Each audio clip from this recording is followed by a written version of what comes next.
வணக்கம், இது அறுசுவையும் ஆரோக்கியமும். இன்றைக்கி நம்ம சேனலில் டேஸ்டியான ஒரு காம்போ ஃபுட் வெண்பொங்கல் அப்புறம் மெதுவடை எப்படி பண்ணுறதுன்னு பார்த்துடலாம் வாங்க. இந்த வெண்பொங்கல் பண்ணுறதுக்கு நான் 200 கிராம் அளவுக்கு பச்சரிசி எடுத்திருக்கேன். இதை நல்லா கழுவிட்டு ஒரு 15 நிமிஷம் ஊற வச்சுருக்கேன். அதே போல் பாசிப்பருப்பு 100 கிராம் எடுத்து கழுவிட்டு அதையும் 15 நிமிஷம் போல் ஊற வச்சுருக்கேன். 200 கிராம் நீங்கள் அரிசி எடுக்கும்போது 100 கிராம் அளவுக்கு பாசிப்பருப்பு கரெக்டாக இருக்கும். நம்ம பாதிக்கு பாதி அந்த அளவுக்கு பாசிப்பருப்பு எடுக்கும்போது தான் பொங்கலோட டேஸ்ட் ரொம்ப நல்லாயிருக்கும். இப்போ நம்ம இந்த அரிசியையும் பாசிப்பருப்பையும் ஒரு குக்கரில் போட்டுடலாம்.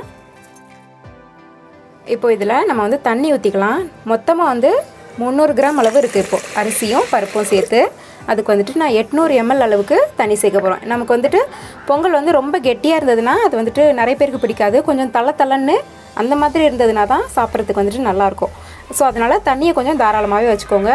300 ml அளவுக்கு நீங்கள் அரிசியும் பருப்பும் சேர்த்து எடுக்கும்போது 800 ml அளவுக்கு தண்ணி கொஞ்சம் போதுமான அளவுக்கு இருக்கும். இப்போ இதில் இதுக்கு தேவையான அளவு உப்பையும் சேர்த்துக்கலாம். சேர்த்துட்டு இது ஒரு 3 விசில் வச்சு எடுத்துக்கலாம். இப்போது ரைஸ் ஒரு 3 விசில் வரட்டும். அதுக்குள்ளே நம்ம வடையை ரெடி பண்ணிக்கலாம். அதுக்கு பொடியாக கட் பண்ண இஞ்சி, 2 கொத்து கருவேப்பிலை இதை எடுத்திருக்கேன், சேர்த்துருக்கேன். இந்த மாவு 2 மணி நேரம் ஊற வச்சுருக்கேன். உளுந்து ஊற வச்சுட்டு தண்ணியே சேர்க்காமல் கொஞ்சம் கொஞ்சமாக தெளித்து அரைச்சி எடுத்திருக்கேன். தண்ணி நிறைய சேர்த்திங்கன்னா வடை நமக்கு நல்லா வராது, ஷேப் நல்லா வராது.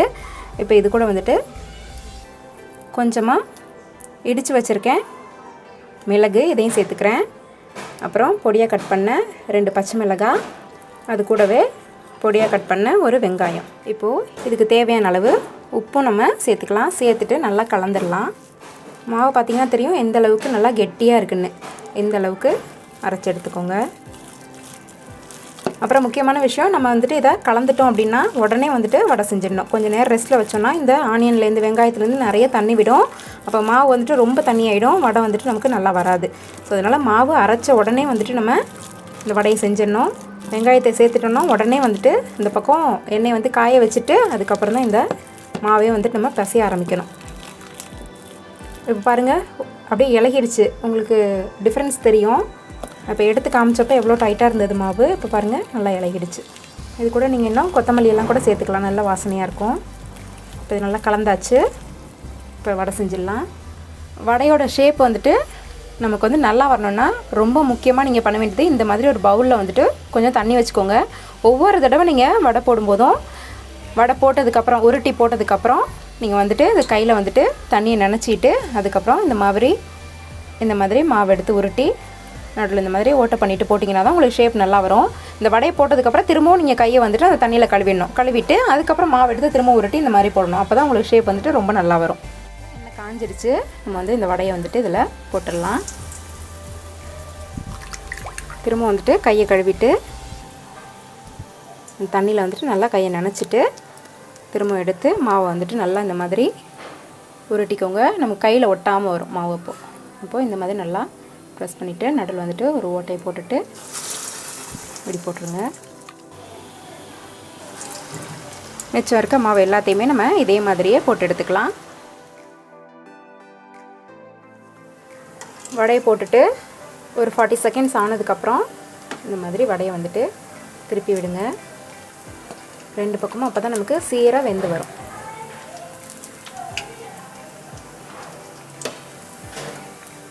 ரெண்டு பக்கமும் வெந்து நல்லா கோல்டன் ப்ரௌன் ஆனதுக்கப்புறம் நம்ம எடுத்துக்கலாம். இந்த பபிள்ஸும் ஓரளவுக்கு குறைஞ்சிரும். வெந்துடுச்சுன்னா இது மேலே வர பபிள்ஸ் எல்லாம் ஓரளவுக்கு அடங்கிடும்.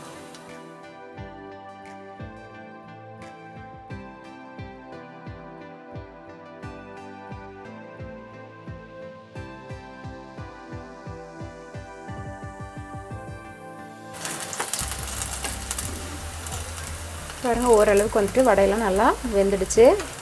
இன்னும் ஒரு 1 மினிட் இருந்ததுன்னா இன்னும் பர்ஃபெக்டாக ரெடி ஆகிடும். பவுல்ஸ்லாம் கூட ஓரளவுக்கு கம்மியாக ஆரம்பிச்சிருச்சு. பாருங்கள், இந்த வடையெல்லாம் இப்போது பர்ஃபெக்டாக ரெடி ஆகிடுச்சு. இப்போ இதை நம்ம எண்ணெயிலேருந்து வெளியில் எடுத்துடலாம்.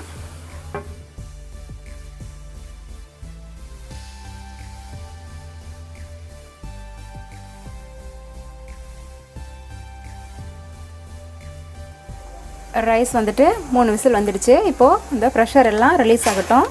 அதுக்குள்ளே நம்ம பொங்கல் வந்து தாளிச்சிக்கலாம். இதுக்கு 2 டேபிள் ஸ்பூன் அளவுக்கு நான் வந்து நெய் சேர்த்துருக்கேன். நெய் நல்லா சூடானதுக்கப்புறம் 1/4 டீஸ்பூன் அளவுக்கு சீரகம், 1 டீஸ்பூன் அளவுக்கு மிளகு. இந்த மிளகுல வந்துட்டு கொஞ்சத்தை வந்து உடச்சி சேர்த்துக்கோங்க. அப்படியே முழுசாக சேர்த்திங்கன்னா சாப்பிடும்போது எடுத்து போட்டுருவாங்க குழந்தைங்கள்லாம். கொஞ்சம் உடச்சி சேர்த்திங்கன்னா அது சாப்பாடு கூட அப்படியே மிக்ஸ் ஆகிடும், ஈஸியாக எடுத்து சாப்பிட்ருவாங்க. இப்போ இதில் 3 பச்சை மிளகாயை வந்துட்டு நடுவில் கீரி சேர்த்துருக்கேன். ஒரு துண்டு இஞ்சி நல்லா பொடியாக கட் பண்ணி சேர்த்துருக்கேன். இந்த மாதிரி பொடியாக கட் பண்ணிட்டிங்கன்னா உங்களுக்கு வாயில் வந்துட்டு கடிப்படாது, ஈஸியாக வந்துட்டு சாப்பிட்ருவாங்க எடுத்து வீசாமல்.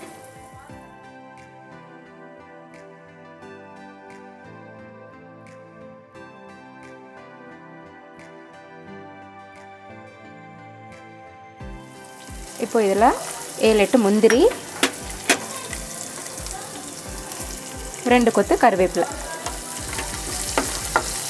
சேர்த்து நல்லா கலந்து விடுங்க.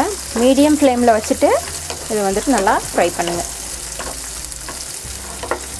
உங்களுக்கு கீ சேர்க்க வேணான்னா நீங்கள் வந்துட்டு எண்ணெயிலே கூட தாளிச்சிக்கலாம். அப்புறம் ஒரு பிஞ்ச் வந்து மஞ்சள் தூள் சேர்த்துக்கலாம்.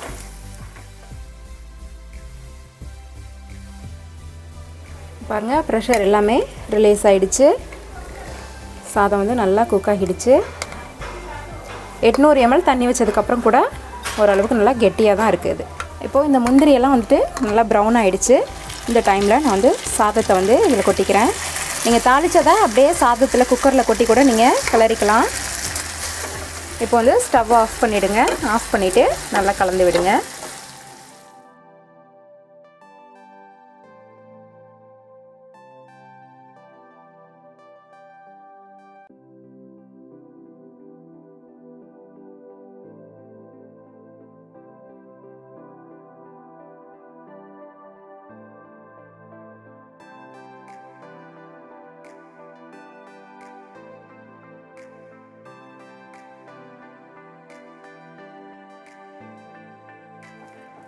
இப்போது பொங்கல் வந்துட்டு நல்லா சூடாக இருக்குது. இந்த டைமில் கொஞ்சம் நல்லா இலகி இருக்குது. அதுவே ஒரு 1/2 அன் ஹவர் ஆகிடுச்சு, நல்லா ஆறி போயிடுச்சு அப்படின்னா இந்த பொங்கல் வந்துட்டு நல்லா கெட்டியாகிடும். ஏன்னா தண்ணி வந்துட்டு ரொம்ப கம்மியாக இருக்குது இல்லையா, அதனால் நார்மலாகவே பொங்கல் வந்து இறுகிடும். அந்த மாதிரி இறுகி இருக்கும்போது உங்களுக்கு இந்த மாதிரி திரும்பவும் தளன்னு வேணும்னா நீங்கள் இப்போ வந்துட்டு நல்லா தண்ணியை வந்து நல்லா கொதிக்க வச்சு சூடு பண்ணிவிட்டு அதுக்கப்புறம் இந்த பொங்கல் கூட கலந்திங்கன்னா பச்சை தண்ணியில் நல்லா சூடு பண்ண கொதிக்க வச்ச சுடு தண்ணி பொங்கலில் ஊற்றி லேசாக கலந்திங்கன்னா நல்லா தளன்னு வந்துடும். உங்களுக்கு டேஸ்ட்டில் எந்த டிஃப்ரென்ஸுமே இருக்காது, அந்த ரைஸோட டெக்ஸ்சர்லையும் எந்த டிஃப்ரெண்ட்டும் இருக்காது. இப்போது பொங்கல் சூப்பராக ரெடி ஆகிடுச்சு. அவ்வளோதான், நம்மளோட காம்போ ஃபுட் வெண்பொங்கல் மெதுவடை சூப்பராக ரெடி ஆகிடுச்சு. நீங்களும் இதை ட்ரை பண்ணி பாருங்கள். இந்த வீடியோ உங்களுக்கு பிடிச்சிருந்ததுன்னா மறக்காமல் எங்களோட சேனலை சப்ஸ்கிரைப் பண்ணுங்கள்.